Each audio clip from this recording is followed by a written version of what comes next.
자유대한민국을 사랑하시는 국내외 시청자 여러분 반갑습니다. 1월 11일 토요일 손상대TV의 오후 방송을 시작하겠습니다.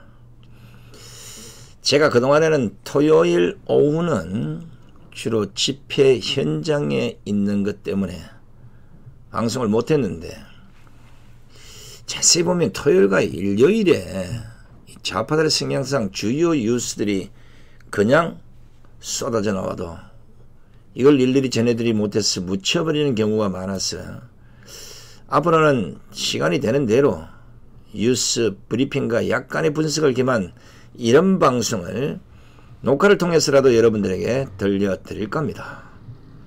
솔직히 놀면 뭐합니까?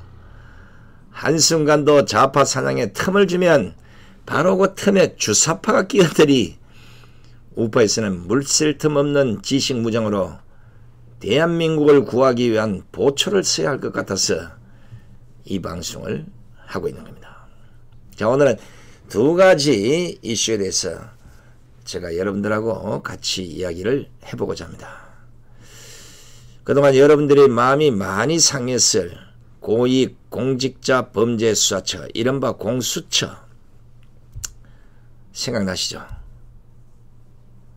그렇게 반대를 외치고 목이 터져라고 했건만 무능한 우파 정당 때문인지 아니면 세상에 다시는 없어야 될 입부릇사의 야합 정당들 때문인지 하여간 공수처는 일단 본회의를 통과했습니다.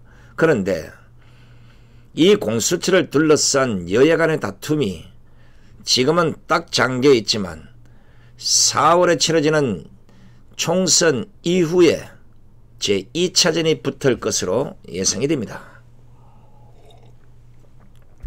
그때 가서 방송하면 되지 왜 이제 하느냐 이럴지 모르겠지만 총선을 어떻게 치료해야 될는지 오늘 이 방송을 보고 그래 맞아 우파가 이게 돼 이런 각오를 한번 다지는 의미에서 이 뉴스를 제일 먼저 들려드리는 겁니다.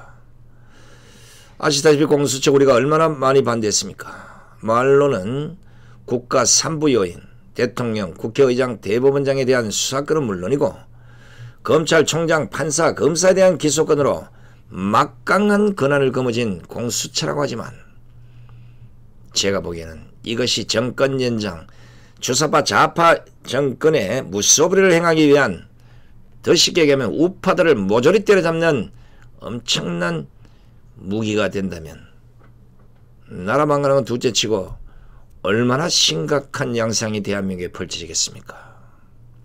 그러니까 총선 이후에 민주당이 총선 결과와 관계없이 공수처에 대한 불을 붙일 겁니다. 왜냐하면 총선이 이기면 더 할 것이고 지면 이것으로라도 어떻게 하든지 우파를 때려잡기 위해서 공수처에 휘발유를 뿌리고 불을 붙일 겁니다.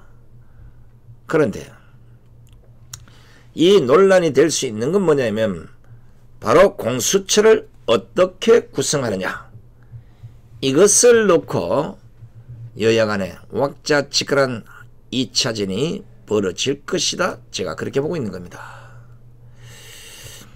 저 공수처 설치법에 따라서 여야가 추천 인사를 통해서 공수처장 임명에 간접적으로 영향을 미치게 됩니다. 그러니까 공수처장 임명을 둘러싼 바로 그 원초적 뿌리부터 여야 간의 수싸움이 치열하게 벌어진다고 제가 판단을 하는 겁니다. 물론 총선 결과에 따라서 우파가 300석 중에 250석을 차지해버리면 상황은 달라질 수가 있겠지만 적어도 절반은 넘어서야 뭔가는 헤게모니를 잡을 수 있다. 이렇게 보기 때문에 지금부터 이 방송 잘 들으셔야 됩니다. 흔히 말하러 1+4 더불어민주당, 바른미래당, 정의당, 민주평화당, 대한신당 이 민주당의 기생정당들까지 바로 이런 정당 정치그룹이 지난해 12월 30일 여러분 다 알다시피 국회 본회의에서 공수처법을 처리해버렸잖아요.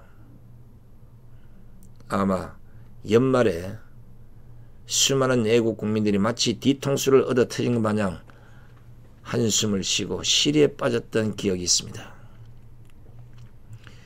그 추운 날씨에 발 꽁꽁 손 꽁꽁 얼어가면서 그렇게 공수처를 반대했건만 결국은 역사가 단죄해야 될 더불어민주당, 바른미래당, 정의당, 민주평화당, 대한신당, 대한민국을 말아먹은 의원들로 역사에 기록될 이 공수처를 보란듯이 뚜당따당땅 문시에 의해서 국민을 배신했습니다. 문희사에까지 용할 건 없어요. 왜냐하면 국회의장이 우리가 제대로 된 의장이 몇 명이나 있었습니까? 그냥 청와대에서 시기면 시긴 대로 두들고 이러지 밖에 뻔하지 않습니까? 그런데 이 공수처장 후보추천위원회 그 바로 추천자 2명 가운데 대통령이 일명을 지명하면 인사청문회를 거쳐서 임명되도록 규정이 되어 있습니다. 여기서 공수처장 후보추천위원회는 법무부 장관, 법원행정처장, 대한변호사협회장, 대통령 소속되거나 소속되었던 정당의 교섭단체 추천자 2명, 이외에도 교섭단체 추천자 2명 등 총 7명의 위원으로 구성이 됩니다. 여기에다 추천위원회가 안건을 의결하기 위해서는 위원 6명 이상의 찬성이 필요할 것입니다. 야당 교섭단체가 추천한 위원 2명이 모두 반대해버리면 안건이 의결될 수 없는 구조로는 되어 있습니다. 형식적으로 보면 야당의 공수처장 추천에 대한 비토권이 부여된 이런 것처럼 보이겠지만 이것은 여당이 국민들이 속이는 거예요. 이렇게 봤을 때 보십시오. 이렇게 다 되어 있는데 야당이 하면 되죠. 이런데 아닙니다. 결국은 저게들끼리 북치고 장구치고 뚜당땅땅땅 할 수 있어요. 그래서 4월 총선이 중요하다는 겁니다. 제가 몇 명이 되고 이건 관계없어요. 이제 중요한 거는 요 바로 추천위원회 이제 추천위원들이 이제 될 텐데 지금 안에 이 앞에 돼 있는 공수처장 후보 추천위원회 법무부 장관, 법원행정처장, 대한변호사협회장, 대통령이 소속된 정당의 교섭단체 추천자 2명. 자, 요거 이제 중요한 게 아니라 나머지 교섭단체 추천, 그 야당의 이제 2명꼴. 요거 잘 보셔야 됩니다. 지금 현재 문제는 위원 추천의 기간이 정해져 있지 않기 때문인데 아마도 이 문제 때문에 총선 이후에 공수처장 임명을 둘러싸고 장기간 대치할 수 있을 것입니다. 언제가 딱 잘라낸 얘기가 아니니까 장기화 될 수도 있습니다. 먼저 공수처를 구성하려면 주요 인사를 관장하는 인사위원회를 만들어야 합니다. 그러면 5.18 특별위원회처럼 서로들 자기들이 유리한 인물을 내려고 길을 쓸 거 아닙니까? 알려진 바에 따르면 공수처 인사위원회는 처장과 차장을 제외하고 수사처 검사의 임용 전보 등 주요 인사를 심의 의결하는 기구이기 때문에 충분히 입김이 미칠 수 있다고 봅니다. 자, 그 인사위원회는 처장, 차장, 처장이 위촉한 사람, 대통령이 소속된 정당의 교섭단체 추천자 2명, 여당이겠죠. 이 밖에 교섭단체 추천자 2명, 야당이겠죠. 자, 이렇게 구성이 된답니다. 공수처는 공포 6개월이 경과한 날부터 시행된다는 부칙에 따라서 알려진 바 오는 7월에 출범할 예정입니다. 이것 때문에 이번 총선이 아주 중요하다고 말씀드리는 겁니다. 그러니까 공수처 출범 이전에 3개월 전에 실시되는 4월 총선은 바로 공수처의 구성과 운영에 영향을 미칠 수밖에 없다. 이렇게 보는 겁니다. 물론 좋은 모양새는 민주당과 한국당만이 이번 총선에서 교섭단체 지위를 얻는 겁니다. 그러면 2명, 민주당 2명, 한국당 2명 이렇게 될 거 아닙니까? 그러면 야당 중에서 유일하게 교섭단체가 된 한국당이 야당목 위원 2명을 독식하게 되는 거 아니겠습니까? 결과론적으로 보면 바로 야당목의 2명, 한국당 위원 2명이 공수처장 임명에서부터 상당한 영향력을 갖게 된다는 것입니다. 그런데 만약에 정의당이나 민주평화당, 대한신당 아니면 좌파계 정당들이 교섭단체가 되면 이거는 민주당의 한층 유리한 구도가 만들어지게 됩니다. 왜 그러냐 하면 만약에 야당의 교섭단체가 한국당만 아니고 또 다른 야당의 교섭단체가 우파에서 안 나오고 좌파에서 나왔다. 그러면 두 자리의 야당 몫을 서로 분배해야 되잖아요. 물론 뭐 답은 없습니다만은 한 명은 다른 당에, 한 명은 한국당에. 우파당이면 천만다인데 좌파 나오러 간다. 물론 지금은 그런 규정이 없어서 어떻게 분별을 하라는 명확한 규정은 없습니다. 하지만 지금 하는 꼬라지를 보면 그동안의 상관례에 따라서 제3당 교섭단체가 1명을 가져갈 가능성이 높다는 겁니다.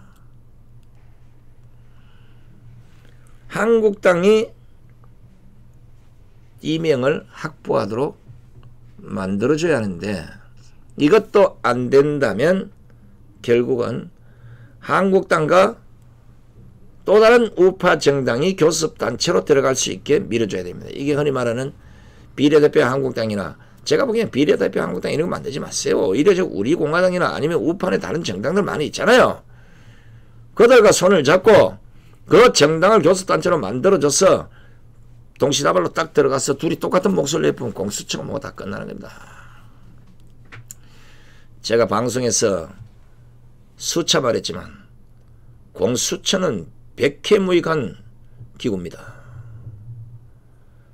진짜 대한민국 검찰개혁을 위해서 국민들에게 뭔가를 베풀고자 하는 공수처라면 100번 박수를 쳐야 되겠죠.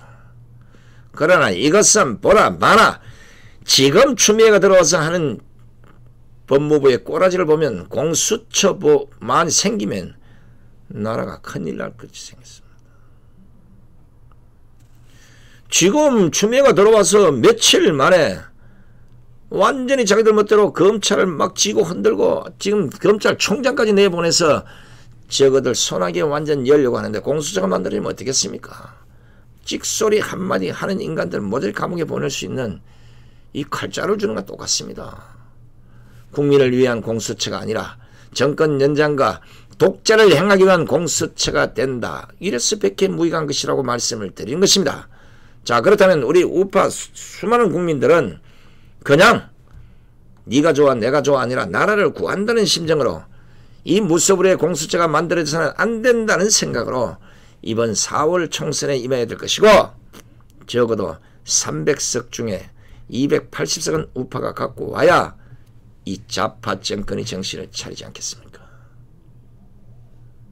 제발 현실을 보시고 떠나버린 공수처를 아쉬워할 게 아니라 또다시 그 공수처가 제대로 갈 수 있게 만들 수 있는 기회가 4월 총선임을 꼭 가슴속에 새겨 두시기 바랍니다. 자, 뉴스 하나를 더 보겠습니다. 많이 우려됐던 뉴스인데 현실로 올 것 같습니다. 어제도 제가 그저께도 지금 한 3일째 방송을 하고 있는 보수 통합을 추진 중인 혁신통합추진위회 박형준 위원장이 있습니다. 이 사람이 지난 9일 기자회견에서 안철수 전 의원을 포함한 대통합신당을 추진한다고 한 발언 기억나시죠? 근데 난데없이 이 발언 이후에 유승민계가 발칵 뒤집혔습니다. 바로 유승민계가 주도해서 바른 미래가 쪼갈려서 나와서 새로운 보수당을 창당하고 뭐 대당을 하는 것처럼 떠벌리고 있다가 갑자기 한교안 대표에게 보수재간 사문칙을 내걸고 통합하자고 그렇게 하면 우리가 통합해 줄 것처럼 아니 8명의 국회의원이 108명의 국회의원을 가지고 놉니다. 바로 그 보수 재건 3원칙이 탄핵의 강을 건널 것, 개혁 보수로 나아갈 것, 낡은 집을 몰고 새 집을 지을 것. 이것을 한국당이 수행하면 오케이라는 입장. 혁신통합추진위원회가 이것을 수용하면 오케이라는 입장. 그러나 지금 현재 유승민 그 당 안에서는 유승민 생각하고 좀 다른 사람들도 좀 있나 봅니다. 유승민이가 이 바로 혁신통합추진위원회 대통합신당 추진 소식이 전해진 이후에 주민님들에게 일방적으로 발표보고도 하고 따로란 식의 신당 추진이 어디 있냐면서 격한 화를 냈다고 합니다. 화도 잘 내요. 제가 어제 방송에서도 말씀드렸지만 지난 9일 중도 보수 대통합을 위한 정당 시민사회단체 대표자 연석회의가 서울 중구 프레스센터에서 열렸습니다. 그거 한번 얼굴들 보십시오. 이게 보수 재건이고 이게 새로운 보수고 보수 개혁이고 보수 혁신입니까? 옛날로 돌아가는 보수가 아닙니까? 우파가 아니에요. 가짜 보수들이요. 이들은 회의 직후에 혁신통합추진위원회 혁통위를 구성하고 통합신당을 결성해서 4월 총선을 치르겠다고 발표를 했습니다. 바로 이러한 뉴스를 접한 새 보수당 내부에서 이건 아니지 않느냐, 뭐가 이러냐, 에이씨 괜히 가서 뭐 이런 고함 소리가 오가면서 격한 반응들까지 나왔다고 합니다. 다시 말하면 유승민 등 새 보수당 의원들과 혁통위가 협의 없이 뭘 해놓고 일방적으로 발표했다는 것 때문에 유승민 당이 난리 부르스를 떨었다는 겁니다. 유승민이가 중도 보수 대통합 연석회의에 참석했던 그 사진 나오잖아요. 정병국 의원이 유승민 당에서 대표로 그 와서 앉아 있었는데 이걸 유승민이가 왜 그런 합의문을 발표하게 방치했나면서 정병국 의원에 화를 냈다는 겁니다. 유승민이가 화냈다는 그 합의문 내용 아마 잘 모르실 텐데 제가 요 8가지인가 되는 합의문이 있습니다. 요걸 터시 하나 안 틀리고 제가 샥 한번 읽어 드릴 테니까 잘 한번 보시기 바랍니다. 1.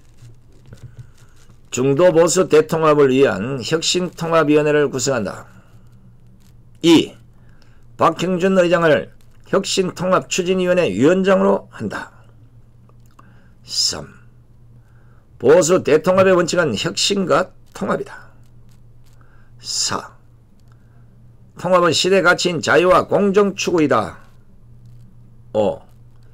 문재인 정권에 반대하는 중도 보수 등 모든 세력의 대통합을 추구한다.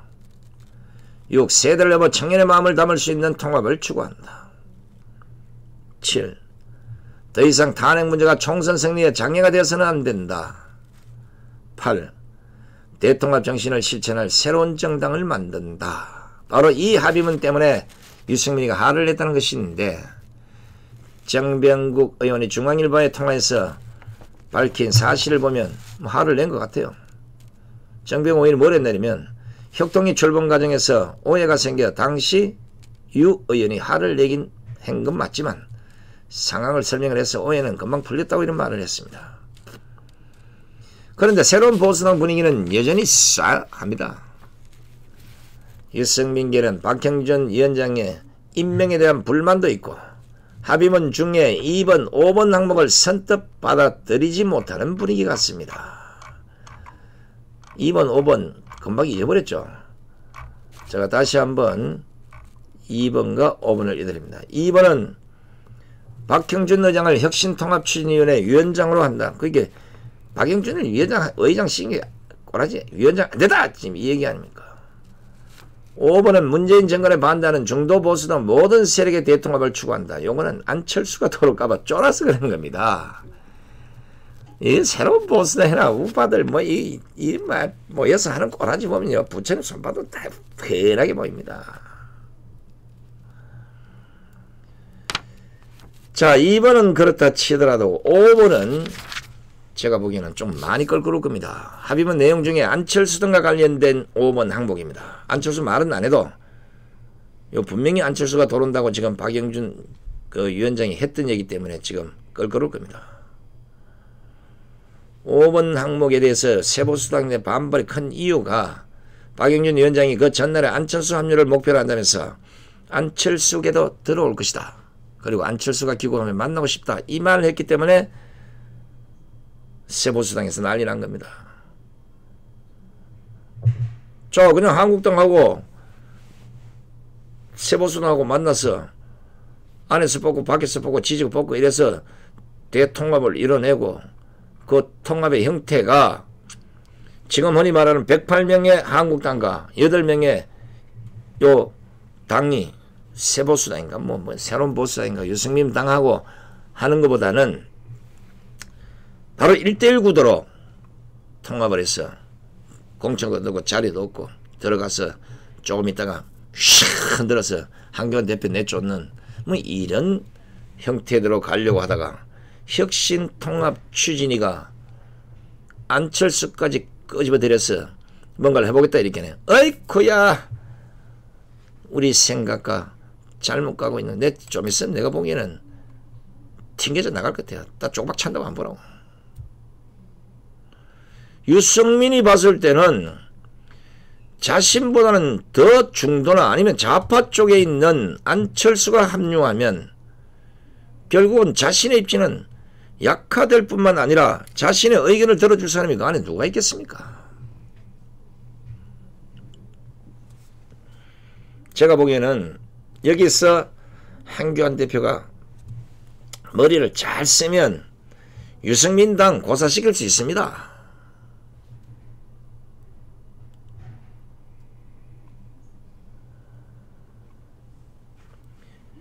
이게 지금 세보수당이 지난 10일에 혁통위하고는 별개로 한국당과 세보수당만 참여하는 통합 추진을 따로 추진 중인 것으로 알려져 있습니다.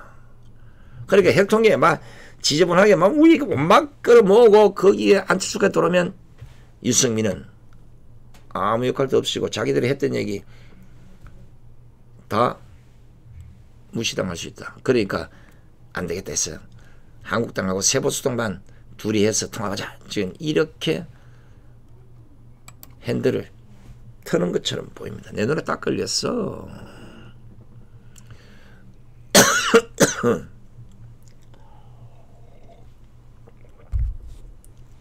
제가 보기에는 숱하게 얘기했지만 분명히 유승민계가 고춧가루 뿌립니다. 그런 꼬라지 때문에 한국당의 4월 총선은 망가지는 이 꼬라지를 보기 싫으면 지금이라도 한교안 대표께서는 유승민하고는 안 하겠다.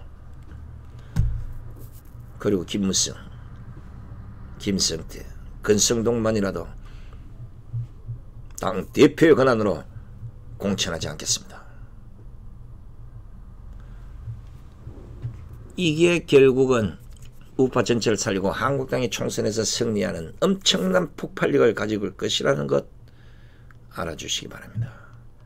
아무리 얘기를 해도 유승민은 우파에 고춧가루를 뿌릴 사람이지 자신이 말하는 새로운 보수를 만들려고는 능력도 없거니와 직구석 쪼개고 짓고 쪼개고 짓고 이게 전공이 돼버렸어요.